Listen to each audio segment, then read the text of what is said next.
Napetraka tamin'ny fomba ofisialy teto amin'ny commune Mahitsy ny ratsa-mangaika ny fikambanana avotra, miasa manerana ny commune 420 ao amin'ny fileovana Ambohidratrimo. Naseho ny mpikambana ihany koa ny birao mitantana azy. Tsy miloko politika ary tsy mitady vola ny fikambanana hoy ny filohany, fa kosa ifammetanana amin'ny vahoaka hitondra ny fampandrosoana isan-tokantrano mba hampiroborobo ny faritra iasany.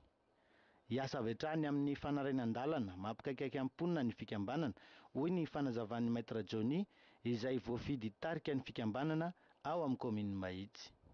Ny bidana voalohany ho ataon'ny association avotra zao vita ny fametrahana sy ny présentation zao dia ny fanamboarana ny lalana manomboka avy eto amin'ny accès banky izay mitsofoka mandeha ao avoan'ny trano tompon'olona mahazo any avoan'ny pavillon mitsofoka makany amin'ny abattoir izay voaka makany amin'ny Roskely. Mahakasika ny fari-piainam-ponina amin'ny ankapobeny mihitsy no imasoan'ny fikambanana, hoy ny fanazavana. Nisy raha teo fidinana ifotony, nijerena ny olana misy vao nametraka paikady ho amin'ny fampitomboana zoton'ny tsirairay amin'ny fanampiana izany.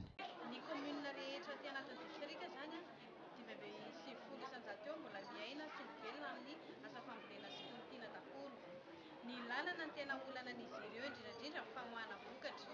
Ireny moa zany hoentin'ny association avotra voalohany indrindra hamahana ny olana, mety hoe tsy havitan'ilay izy goudron be ny association na manara-penitra be fa mba afaka kosa ny maharary ny vahoaka aloha voalohany indrindra.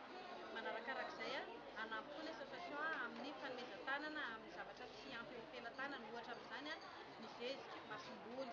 Rehefa tonga ny fotoana fahavaratra na maitsoahatra ohatr'izao mitaraina sy mijaly ireo vahoaka ireo amin'ny tsy fampiny sakafo noho n'inona tsy fahaizana mitantana ohatra na tsy fampiny tanina ambolena na tsy fampiny vokatra niakatra. Ampiny izy ireo zany hampiakatra izay vokatra izay voalohany indrindra, hampitatra ny toerana namboleny, hanabevoa ireo efa ananany. Izay zany zavatra hoentin'ny association voalohany indrindra.